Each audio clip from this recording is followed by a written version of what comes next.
Welcome back to my YouTube channel. Now today's video we're talking about my beloved Manchester United. There's something new to the channel. This is going to be a two-part series where we talk about Manchester United, what's going wrong with Manchester United off the field and on the field. Now today's video is specifically about off the field. If you like this type of video, please consider dropping it a like, sharing the video, and subscribing and clicking that notification bell to the channel. Every time there's a video uploaded to our channel, you will be notified. Let's dive into today's video. Let's get into some of the reasons why I believe Manchester United are underperforming, underachieving off the field. Now, for me, the Glazer family are the main reason why. I'll give you some reasons in particular at the moment. However, just give you a bit of a timeline and some numbers and some statistics. So Manchester United were purchased by the Glazer family back in 2005 for around £800 million. 2 years prior to that, Malcolm Glazer actually purchased part of the club a bit more in 2004 and obviously eventually outright in 2005. The club are currently in debt of £498 million. Which is a substantial amount. And what I will say is, in context, a lot of clubs in English football and world football are in debt. However, Manchester United seem to be the top of that list. And obviously there has been COVID during that period as well. So that's been a difficult part to sort of navigate through as well. The club are currently valued in and around £4.2 billion according to Forbes. Now, if the Glazers did decide to sell Manchester United today, they're probably making in and around £3 billion profit. Now, for me, obviously, as an owner, as a business, it's your own prerogative to do whatever you want. But for me, I'm thinking as a Manchester United fan, what would be important for me to see my owner do is to be in and around the club, to be at matches, trying to interact with the community, with the fans on match day, maybe do a few interviews as well, just to give some direction and some clarity of what direction the football club is going in, what ambition they have, etc. Those things as a fan really, really matter. And I don't think the Glazers have done that enough. So for me, that shows poor leadership, and they really aren't in it for any other reason other than to make money.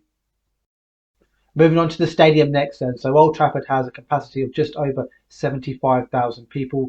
Only Wembley has more in the UK. Last time Old Trafford was expanded was in 2006, 1 year after the Glazers took charge. However, don't be fooled by this. It was actually agreed in 2004 before the Glazers took charge. The average match day experience has also fallen behind. If you look at the likes of Tottenham Hotspur, they have a casino within their stadium so people can really enjoy, maybe have a bit of a flutter before the game, after the game. You look at Manchester City, just across the city, they have lots of things going on in and around the match day, if you like, where they have like juggling challenges for young kids to go and give a go. They have football darts, all that kind of thing, where compared to Manchester United, they've massively fallen behind. And 20 years ago, we were ahead of the curve. Then you look at Manchester United's training ground, and again, they have fallen behind. They used to be number one in this department, and they have fallen behind massively.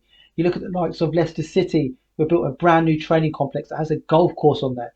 Look at the likes of Tottenham Hotspur, that have the most amazing state-of-the-art equipment and also have a hotel attached to the training ground.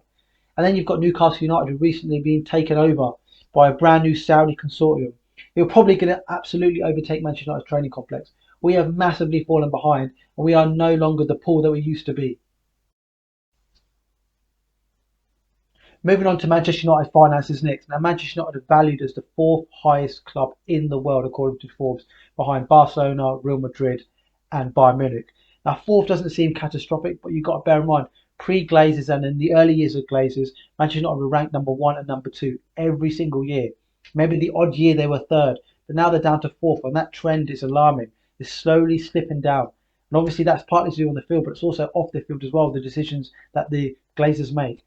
Now, over the last 6 years, Manchester United's revenue has been between $600 and $800 million, which is a decent amount of money, a healthy amount of money, but can that be invested in the correct way? Manchester United's net spend since the Glazers took over has been over £1 billion. That goes up to the summer of 2021. That works out at roughly an average of £62.5 million, which doesn't seem like a lot for a club that's trying to compete for many, many trophies, for Champions League, for league titles. They're supposedly meant to be acting like the biggest club in the world. Now, if I had my hands on Manchester United, I would absolutely not be spending £1 billion on Manchester United men's first team transfer fees. I'll be laying some solid foundations, some core values, some key disciplines within the football club that can help the football club be sustainable, but also be competitive for the long term. Think about maybe bringing some young, hungry coaches from abroad that can help the academy, therefore can help the conveyor belt of young academy players come through to the first team. Can Manchester United have the best in class, whether it be head of recruitment? Can Manchester United have the best in class, whether it be a technical director, a director of football, or even the manager? Go and spend 300, 400 million pounds on a brand new training complex that players really want to enjoy. It's a family environment. Can they go and spend 500, 600, 700 million on a brand new stadium, a 95,000, 100,000 capacity stadium? Manchester United need to invest and not fall behind in these departments going forward.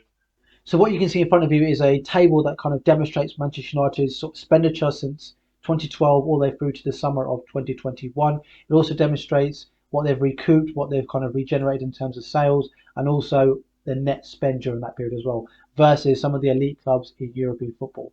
So Manchester United are top in terms of net spend at £1.1 billion. Then you've got sort of the likes of Manchester City on 984, PSG 941. It kind of rolls all the way down to Chelsea at 413 in terms of their net spend.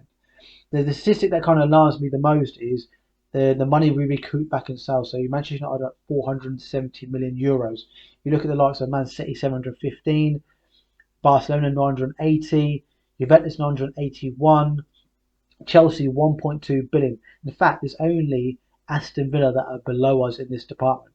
That says to me that the recruitment department isn't doing their job correctly, or players, when they do arrive, aren't motivated to achieve sort of good things, and then their sort of value isn't increased; they're actually depreciating in value.